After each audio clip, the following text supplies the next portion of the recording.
Yo me voy a centrar en mi intervención, yo soy periodista, llevo ya 13 años dedicada de lleno a la actividad política, fundamentalmente dedicada al diseño y a la ejecución de políticas públicas de bienestar y de igualdad, fundamentalmente. Lo que voy a hacer en mi intervención es contar, por un lado, cómo ha sido el proceso en España, de cómo ha evolucionado la igualdad hasta convertirse en un eje central de la agenda política, del gobierno, y me voy a referir, a ver si me permite que me centre muy concretamente en el caso del gobierno de España en estos momentos. Y luego voy a tratar de hacer la segunda parte, bueno, voy a contar cómo se han reflejado los medios ese cambio en la agenda política y cómo han asumido también desde su propia agenda los temas de género y las políticas de igualdad que se han estado impulsando. En primer lugar, creo que hay que tener claro que el tema de igualdad y los asuntos de las mujeres siempre han sido un tema menor y un tema sectorial. Y esto ha sido así, no me atrevo a decir que sigue siendo así, afortunadamente creo que hemos logrado avanzar, pero siempre ha sido un tema menor tanto en la agenda política como en la agenda de los medios de comunicación. Es verdad que son dos agendas que no siempre convergen, terminan convergiendo, que no siempre estamos hablando de la misma agenda, que hay un gran debate que más adelante me tendré en ello, de qué agenda intenta influir más, en qué agenda, si los medios intentan más influir en la agenda política o la agenda política intenta influir al final en la agenda de los medios de comunicación. En Beijing, sin embargo, en el año 95, quedó claro ya que los temas de género, que los asuntos de las mujeres, de la igualdad, no era un tema sectorial y menor, ya no era un asunto de las mujeres que interesaba solo a las mujeres, y quedó claro que la igualdad es un tema fundamental de la agenda política y que para que las sociedades avancen y progresen es importante que abordemos los problemas de las mujeres. Por eso se introduce la perspectiva de género en todas las políticas públicas, empezamos a hablar de transversalidad y a partir de ahí también se empieza a potenciar incluso el papel de las mujeres en la sociedad. Todo eso pasa en el 95, 10, 12 años más tarde. Yo creo que sí que podemos hablar ya hoy de que la igualdad es una seña de identidad clara de una democracia avanzada. No hay cualquier país o democracia avanzada que quiera presumir de tal sin que le dé un espacio preeminente a la igualdad. Sin embargo, es verdad que a pesar de eso, de esa consideración incluso políticamente correcta, es verdad que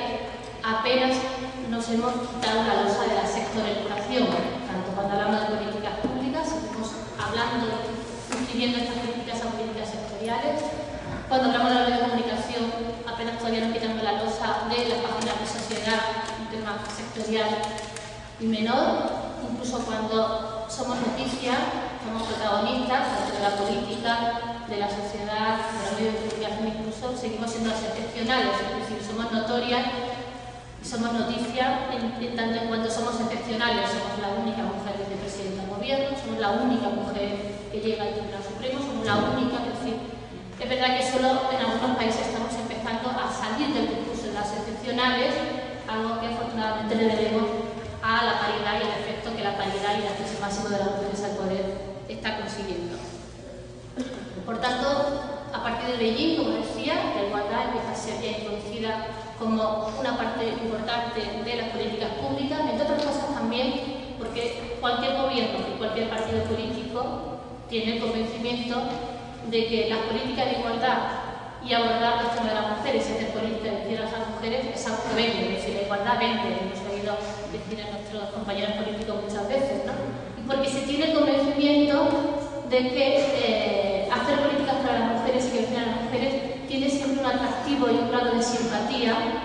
que luego se traduce en mayor voto femenino. Eso es algo que está bastante estudiado y más que porque tanto porque la agenda internacional así te lo marca, sí es verdad también que hay un convencimiento de que esto es un elemento de simpatía que además tiene un efecto muy rentable a la hora de una competición electoral. A partir de ahí, de esta sectorialización, ¿cómo hemos logrado en España, cuál ha sido la experiencia en España, de acabar y de superar el tema de la sectorialización de la igualdad para introducirla en el centro de la agenda política? Haciendo un poco de historia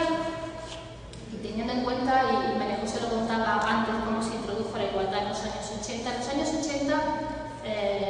la también impulsado por el movimiento feminista, la igualdad yo creo que fue los temas de género clave para el diseño del estado del bienestar. Yo creo que gracias a la introducción tanto de las feministas en el gobierno como de los temas de mujer en las políticas públicas de los años 80, conseguimos la estructura del estado del bienestar sólido que tenemos hoy en nuestro país. En los años 90, y con el gobierno del Partido Popular, si bien es verdad que ellos potenciaron mucho las políticas de protección a la familia frente a las políticas de igualdad, sí es verdad que yo creo que agradecer un hecho que colocaron en la agenda política, que fue la visualización del liderazgo político de las mujeres. Hubo mujeres que tuvieron un gran papel en aquel gobierno en los años 90 y además se dio la coyuntura de que colocaron a dos mujeres en la presidencia del Congreso. Por primera vez, dos mujeres presidieron el Congreso de los Diputados y el Senado, es decir, son las altas instituciones del Estado, como sabéis. Y yo creo que eso también fue un elemento importante de introducción en la agenda política de la igualdad. En el año 97, una vez ya perdidas las elecciones, el Partido Socialista inicia un proceso de cambio y de renovación de su proyecto político que se agotó en los años de gobierno y que se empieza a repensar, hacer un diagnóstico, bueno, cómo se construye un proyecto político nuevo, es decir, haciendo un gran diagnóstico de cuál es la realidad de la sociedad española hoy, qué cambios estructurales deberíamos de abordar y qué tipo de modelo social nuevo queremos ofrecer a la sociedad española, muy pegada a la realidad social y a las necesidades y aspiraciones de la gente en ese momento. Es justo ahí, en el año 97, y en ese proceso de construcción de un proyecto político nuevo, cuando el Partido Socialista empieza a considerar la igualdad no como un tema sectorial y menor dentro del proyecto político que se estaba dibujando entonces, sino que entra a formar parte de los cambios estructurales que se estaban analizando, estudiando y proponiendo desde entonces. Por tanto, yo creo que el año 97 y a partir de ahí ese nuevo proyecto político que empieza a construirse es el inicio de la consideración de la igualdad como un elemento de cambio estructural clave para ese otro modelo de sociedad en el que estábamos pensando. Influye en este proceso todo un documento y una reflexión que años antes incluso estaba trabajando la Federación de Mujeres Progresistas y un grupo de feministas de diferentes ámbitos, que fue el nuevo contrato social Mujeres-Hombres, compartir las responsabilidades familiares, el trabajo y el poder y eliminar los obstáculos para hacer que eso sea posible, ¿no? Era un poco el título de aquel documento, que era como una versión avanzada de lo que sin duda fue la mística de la feminidad de Betty Friedan, es decir, lo que trataba desde ese documento programático, que luego asumió el Partido Socialista en sus resoluciones y más tarde en el programa electoral, partía de los obstáculos y del techo de cristal, y a partir de ahí se buscaban respuestas para superar los obstáculos que el techo de cristal estaba generando en las mujeres en su acceso al mundo público, y pretendía también dar respuestas para incluso que pasaban por la incorporación de los hombres al ámbito privado. Aquel documento fue toda una referencia y fue un documento programático de gran interés, y yo creo que me atrevería a decir que fue la semilla y el germen de todos los cambios que posteriormente hemos tenido. A partir de ahí, entonces, en el programa electoral del año 2000 y posteriormente en el programa electoral del 2004, los temas de género, los asuntos de las mujeres, los temas de igualdad, ya no formaban parte de un epígrafe sectorial donde se ponía mujeres. Todos los programas electorales hasta entonces eran sociedad, democracia, mujeres, niños, jóvenes, abuelos. Entonces ahí era un catálogo como de medidas para todos los colectivos sociales, entre los que nosotros nos incluíamos, porque hace relativamente poco tiempo que va a dejar de ser finalmente un colectivo, ¿no? Considerándonos como colectivos en la agenda política. Bueno, pues en el programa electoral del 2000, como decía, es la primera vez que deja de haber un epígrafe que llama mujeres, y la igualdad empezamos a entroncarla en cada una de las propuestas que se planteaban, que dibujaban ese nuevo modelo de sociedad, ese proyecto político nuevo con el que se quería ganar las elecciones. En el año 2004, como sabéis, se ganan las elecciones por el Partido Socialista y a partir de ahí el gobierno empieza a implementar un proyecto político inspirado en su programa electoral y en el que la igualdad empieza a formar parte del eje central de la agenda política que se quiere implementar en esta legislatura. Es un gobierno con una gran vocación de cambio social, de transformación social, y como siempre hace la izquierda cuando llega al gobierno, otras cosas porque se tiene claro que no se va a estar mucho tiempo, con lo cual o se hacen los cambios más profundos y más trascendentales y estructurales cuando a la hora de al gobierno, o luego difícilmente puedes hacerlo, con lo cual es un gobierno de una gran vocación de transformación y cambio social, con reformas muy estructurales en todos los ámbitos. El presidente Zapatero es un presidente que se declara. ¿Cómo se ha construido a partir de aquí este gobierno de la igualdad que hemos llamado y que nos llama muchas veces, ¿no?, fuera de nuestro país fundamentalmente? El presidente Zapatero es un presidente que se declara abiertamente feminista. Es la primera vez que oímos a un presidente del gobierno declararse feminista y además actuar coherentemente con este principio. Por primera vez coloca además a una mujer vicepresidenta del Gobierno de España y su primera medida es componer un gobierno paritario. La primera vez también en la historia de España que se constituye un gobierno paritario que junto con Suecia son los únicos gobiernos paritarios de toda Europa. La primera ley, además, que se aprueba en el Consejo de Ministros es una ley integral de medidas integrales contra la violencia de género, comprometida además con las organizaciones de mujeres. Pero además de que era un compromiso electoral, él hizo una campaña electoral, aparte de que priorizó estos asuntos, se comprometió con las mujeres y con la ciudadanía en general, que su primera ley sería una ley contra la violencia de género, entendiendo que era uno de los problemas sociales más graves que teníamos en la mesa. Pero además de que era un compromiso electoral, yo creo que el ser la primera ley que se aprobó en el Consejo de Ministros lanzó también un mensaje muy claro de cuáles iban a ser las prioridades de este gobierno en esta legislatura. La ley de medidas integrales contra la violencia de género, además, es una ley que pretende no dar medidas sectoriales o medidas parciales o paliativas al problema de la violencia de género,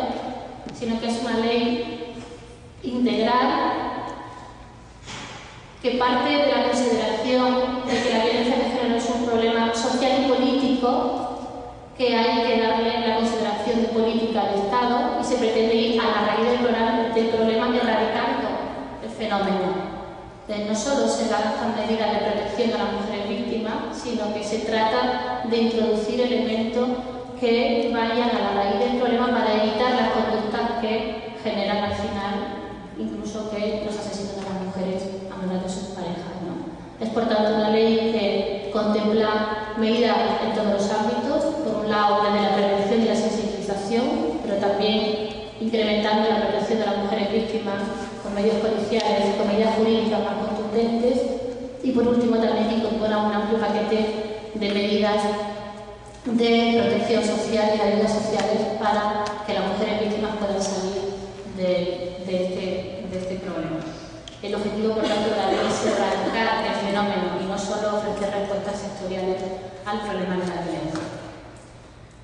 A partir de la ley integral ha habido además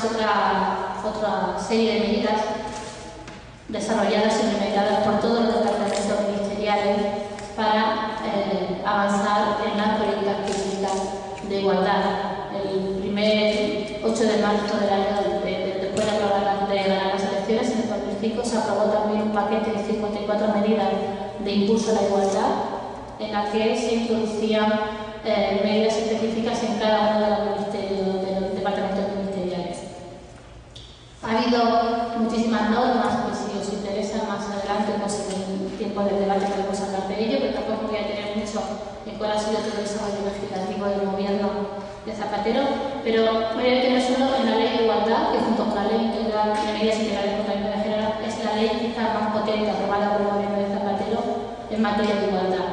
La ley de igualdad,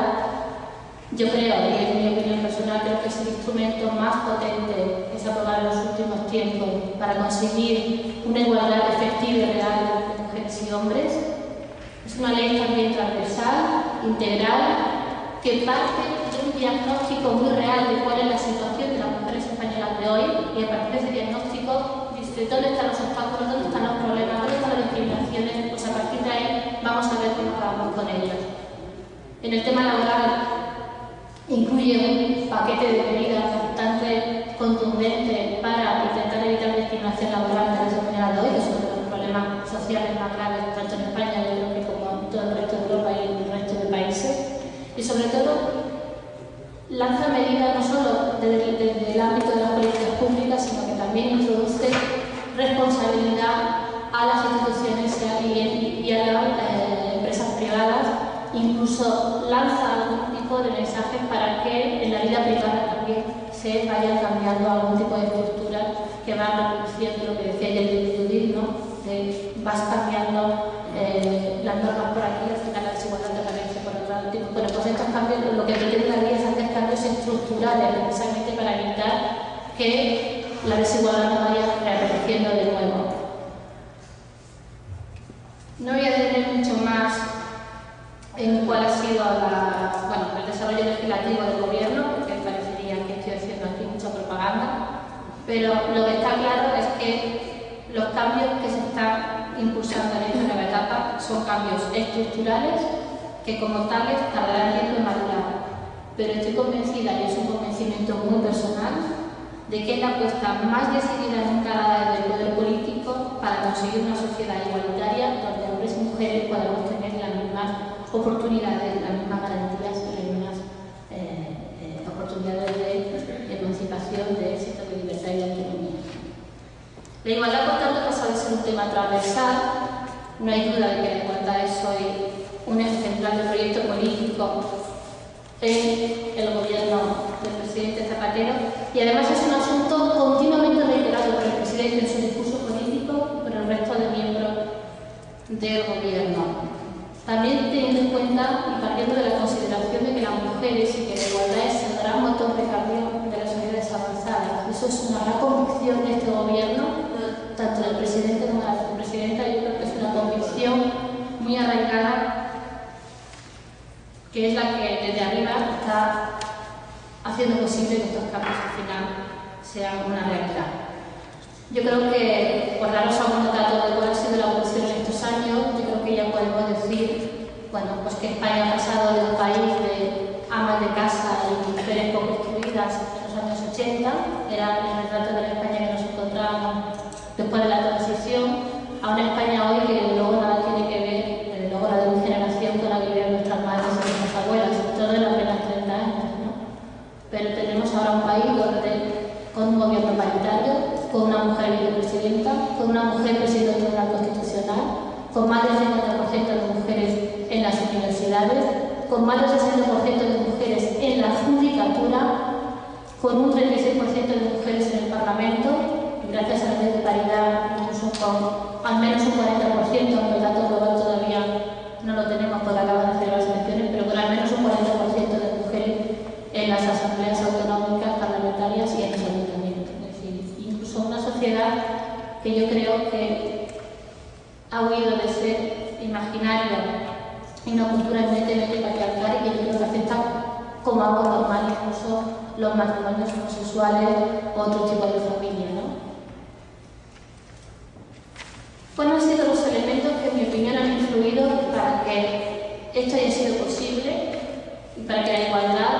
haya podido convertirse en uno de los ejes centrales de la acción política y de la agenda política de un gobierno? Primero, el efecto de la paridad, que yo creo que es indudable. La paridad es verdad que se ha aprobado como ley electoral en la última ley de igualdad, que se ha aprobado hace unos meses, pero es verdad que como norma interna muchos partidos políticos ya tienen incorporada hace años, y eso ha hecho posible que haya una masa crítica de mujeres dentro de los partidos políticos y de las instituciones, que creo que ha sido trascendental y muy importante en poder impulsar todo ese tipo de cambios.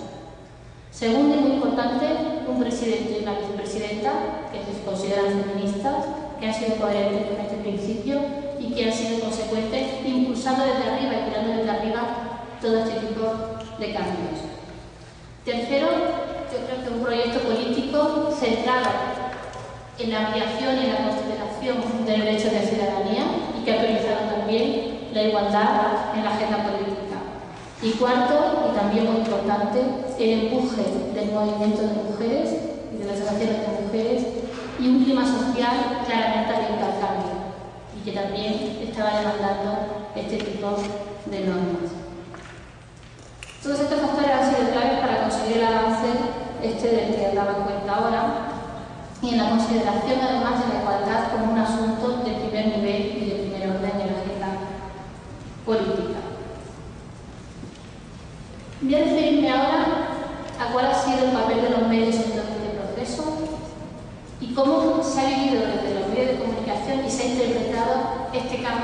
agenda política. Alguien decía ayer que lo importante es convertir a la igualdad en una política de Estado, y es verdad que yo creo que es lo que ha pasado en estos últimos años. Pero ¿qué ocurre si los medios de comunicación no lo asumen como tal? Es decir, al final, la agenda de los medios tiene que ir muy pegada a la agenda política y tiene que también asumir que esto es algo importante y que no es algo sectorial. Y aquí yo creo que todavía nos queda mucho camino por recorrer, aunque para nada, a pesar de los ejemplos que voy a dar, quiero ser pesimista en este análisis, ¿no? Pero mientras que los medios no lo asuman también como una agenda y un problema de Estado, de políticas públicas de primer nivel, la verdad es que el camino va a ser mucho más complicado, más complejo. Aunque se va a hablar en otras mesas del tema de los medios, y María José también ha hecho una alusión a cómo sigue considerándose, cómo se ven las mujeres en medios de comunicación, yo quiero recordar que el discurso mediático sigue reproduciendo la dicotomía de la llamada de Judith, del ámbito privado y el ámbito público, y sigue moviéndose en el discurso mediático en esa dicotomía de lo privado y lo público, la política y quién es protagonista de la política, y lo privado que se le otorga un valor totalmente diferente, se le otorga un valor diferente a los temas relacionados con las mujeres que a los temas relacionados con los hombres, que siguen siendo todos. Sigue existiendo, por tanto, un discurso mediático muy segregado por sexo, y el principal inconveniente, además de esto, es que se resiste a romper los estereotipos negativos y cosificadores de las mujeres. La información se presenta a los medios como carente de sexo, como algo neutro. Y eso es como cuando en la política nos decían hace años, no, si las políticas de género son neutras. Y tú le decías, no, mira, te la voy a medir, te haces un impacto de género y vas a ver cómo no es neutra una política de empleo. Pues esto es lo mismo, ¿no? La consideración, yo creo, de los medios es que la información es algo neutro, carente de sexo, pretendidamente universal, que tiene una audiencia femenina y masculina, pero nosotros sabemos que no es así. En los medios, los protagonistas de la información tienen en la mayoría de los casos nombre y nombre de varón, salvo en los productos informativos que van dirigidos a la audiencia femenina. María José, con los datos que ha dado, creo que queda meridianamente claro que eso es así. Sigue siendo un problema, por tanto, la invisibilidad de las mujeres en el espacio mediático y mucho más el tratamiento informativo al que nos tienen acostumbrados en demasiadas ocasiones. En mi opinión, los medios de comunicación se han dedicado más tiempo, yo creo, en intentar marcar su propia agenda, intentar marcar la agenda del gobierno, pero nunca, o todavía no demasiado, se han tomado en serio el tema de la igualdad, incluso cuando el gobierno lo ha priorizado en el discurso y en la agenda política. Se resisten continuamente a elevar el nivel de este asunto en sus códigos y en sus páginas, que ni siquiera es considerado como un tema político en la segregación de las páginas y las secciones a las que nos tienen acostumbrados. En algunos casos incluso han intentado frivolizar y ridiculizar algunas de estas medidas. Y voy a dar algunos ejemplos de cómo desde mi óptica y análisis personal que hago, esto ha sido así. La primera medida del gobierno Zapatero, como decía, fue la composición de un gobierno paritario. ¿Cómo ha sido la visión? ¿Cómo han considerado, cómo han recibido los medios el gobierno paritario? Bueno, pues lo primero a lo que asistimos fue a una cantidad de editoriales y de artículos hablándonos otra vez de cuotas, cuestionando la capacidad de las mujeres, cuestionando si valían, si no valían, que por qué tantas mujeres, que las mujeres, y bueno, el viejo dilema de las cuotas, que es un debate que a mí personalmente me aburre muchísimo, sobre todo porque es un debate tan superado ya, que me parece antiguo por no reaccionario. Después de todo ese cuestionamiento y editoriales más editoriales cuestionando la paridad, bueno, titulares de índole de las mujeres, las ministras de Zapatero, las mujeres de Zapatero, si las ministras eran todo, todas eran lo mismo, un saco ahí las ministras y eran de Zapatero, es decir, eran suyas, eran de, ¿no? Un titular que la verdad que dice mucho por sí solo del carácter peyorativo para que estamos valorando a las ministras. Y hubo un reportaje en la revista Vogue, pocos meses después de llegar al gobierno. Conocéis toda la revista Vogue, es una revista que mezcla información política seria con lo que es la revista de la moda, el diseño, bueno, lo que es la revista Vogue, que todos la conocéis. La revista Vogue es un reportaje que se llamaba El gobierno paritario,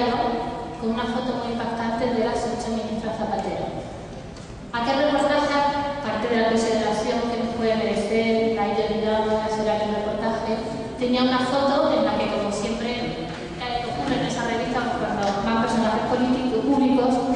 estaban vestidas con ropa de diseñadores españoles. Bueno, pues se montó toda una polémica en los medios sobre aquel reportaje y aquella foto que dio la vuelta al mundo, porque incluso la prensa internacional se hizo eco de aquello.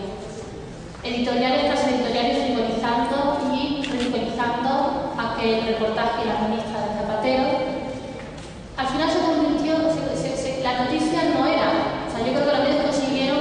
realmente lo que pretendían, es que la noticia dejara de ser que había un gobierno paritario por primera vez en la historia de España, algo tan impactante y tan trascendental desde el punto de vista de la política, porque yo creo que es muy trascendental desde el punto de vista político que haya un gobierno paritario. Por sí mismo el hecho, y la foto es una foto realmente impactante, 8 mujeres ministras en un gobierno. Bueno, pues la noticia ya dejó de ser eso y se convirtió en toda una retahíla de frivolización, de descalificación hacia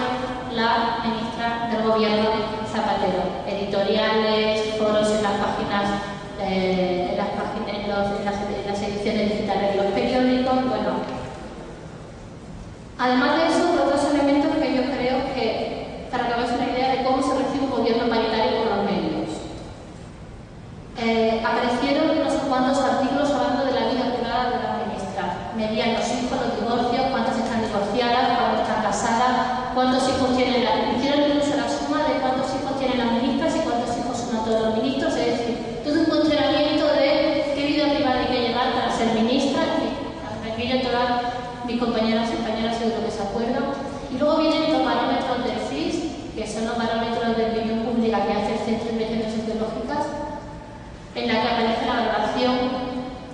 mensual de todos los ministros del gobierno. Por supuesto, las ministras, la mayoría de las cuales eran muy desconocidas hasta ese momento, porque no todas ellas venían de una dilatada carrera política, eran de las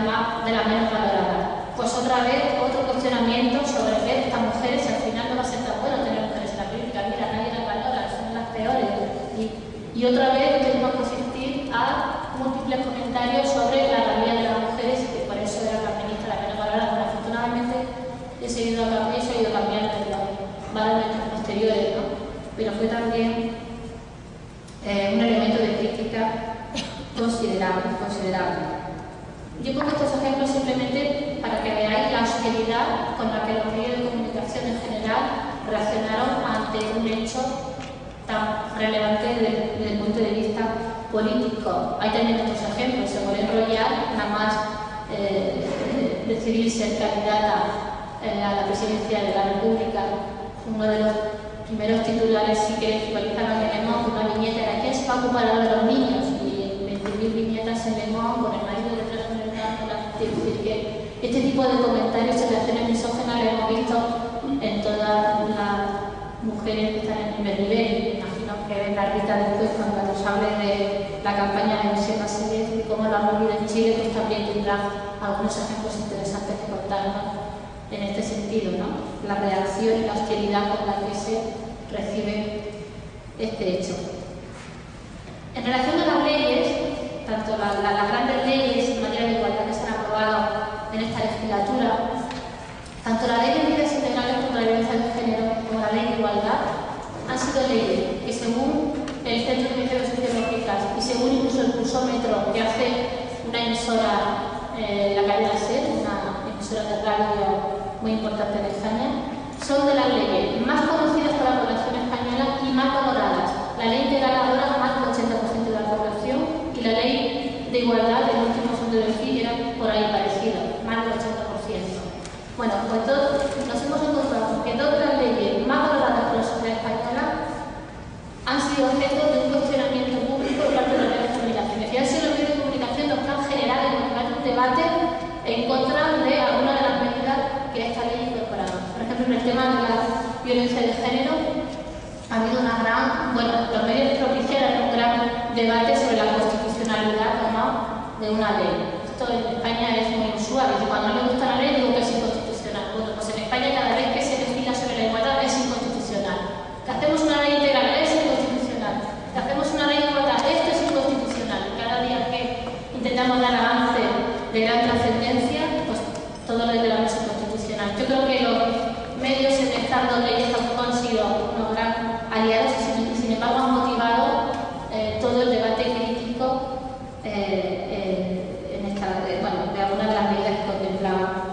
esta ley. Además de eso, os voy a poner otro ejemplo, y con esto ya acabo el tema de los ejemplos, de cómo también la agenda mediática no solo frivoliza, critica, cuestiona y reacciona con hostilidad a veces a algunas de estas medidas, sino que directamente es que lo obvia, lo obvia sin considerarlo importante. Como decía antes, el 4 de marzo del 2005, llevábamos un poco menos de un año de gobierno, coincidiendo con el primer 8 de marzo, el gobierno decide aprobar un paquete de medidas de impulso a la igualdad que contenía medidas de todos los departamentos ministeriales, cultura, fomento, de todos los ministerios habían puesto sobre la mesa medidas para dentro del ámbito de sus competencias impulsar la igualdad. Bueno, fue el único tema que se abordó en el Consejo de Ministros ese viernes. Y en la rueda posterior al Consejo de Ministros, que da la ministra portavoz, en este caso la vicepresidenta del Gobierno, la rueda de prensa posterior da cuenta de los acuerdos adoptados en el Consejo de Ministros y los temas abordados. Bueno, pues en esa rueda de prensa decide de manera estratégica que solo va a dar cuenta de este acuerdo aprobado por el Consejo de Ministros. Bueno, la rueda de prensa posterior al Consejo de Ministros suelen ser cubiertas por periodistas de la página nacional de política, de la página de política, de la sección de política, y luego pasan a la página de nacional. Bueno, pues al día siguiente, ¿cuál fue nuestra sorpresa cuando encontramos que la rueda de prensa posterior al Consejo de Ministros aparecía en la página de Sociedad hablando de las medidas que había aprobado el Consejo de Ministros? Es decir, era la primera vez que la rueda de prensa del Consejo de Ministros pasaba a la sección de Sociedad. Porque sí que cuando ha habido presión social ante un problema grave como es el problema de la violencia de género, los medios han reaccionado muy positivamente y han sido unos aliados más en asumiendo reivindicaciones además de las mujeres. En este tema además han influido mucho en la ley integral de violencia de género y siguen siendo unos grandes aliados, sobre todo de cara a la prevención y la sensibilización social que sobre este tema hay en la sociedad española. Yo creo que este probablemente es el mejor ejemplo de cómo una buena complicidad entre la agenda política puesta a disposición de las reivindicaciones ciudadanas y el poder de los medios puede contribuir además de una manera muy decisiva al avance de las mujeres. Y quiero resaltarlo mucho porque creo que este es el camino es el de las alianzas y el de tejer complicidades. Lo cierto, sin embargo, y dicho todo esto, todos somos conscientes de que los medios nunca, ni antes ni ahora, ha sido un fiel reflejo de la realidad social. Y eso es así, todas las que somos periodistas sabemos que eso es así. No nos gustaría, pero eso sigue siendo así. Y de hecho, la escasa presencia de la mujer en los medios, todos somos conscientes que no tiene nada que ver con la escasa presencia de las mujeres en la sociedad,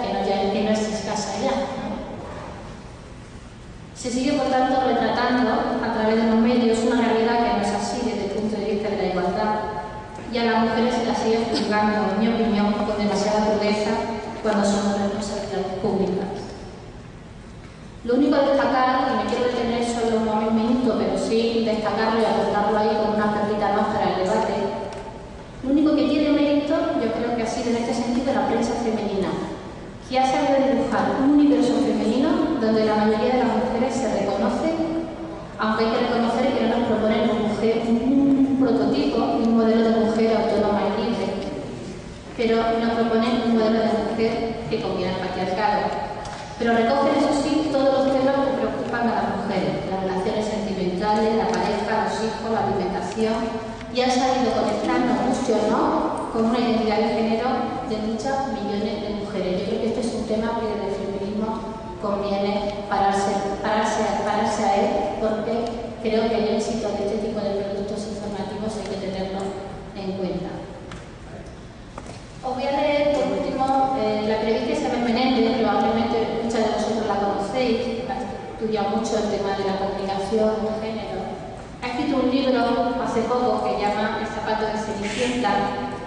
Isabel nos recuerda en este libro, dice, como los cuentos antes fueron los depositarios de la sabiduría, los prejuicios y los valores de una sociedad, ahora son los medios encargados de transmitir valores y actitudes. Con la idea del amor romántico se ha logrado paralizar a las mujeres a lo largo de toda su historia, logrando así limitar su libertad y sus proyectos de vida. En el siglo XXI los mensajes han cambiado poco y el discurso dominante consiste en seguir socializando a las mujeres sin su ideal romántico. La televisión es hoy, dice ella, el zapato de cristal para alcanzar el objetivo de muchas mujeres que paradójicamente sigue siendo muy similar al rol tradicional. Desde los medios de comunicación de masa se está consolidando así un modelo de mujer reaccionario y conservador, aunque a veces disfrazado de características modernas y liberales. La sociedad, sin embargo, como decía antes, ha avanzado mucho en los últimos años. Nada tiene que ver nuestra realidad con la realidad de nuestras madres y de nuestras abuelas. Hay un nivel de formación y de cultura muy amplio. Las mujeres somos mayorías en las universidades públicas. El nivel de exigencia de la sociedad es un territorio además cuando reclamamos derechos ciudadanos. Y por eso, y con esta idea termino, yo creo que no es posible ser pasiva ante estas circunstancias y sería necesario asumir el reto de conseguir que la sociedad y las mujeres en particular nos mostremos también exigentes con los productos culturales que consumimos y con los medios de comunicación que leemos y que escuchamos a diario.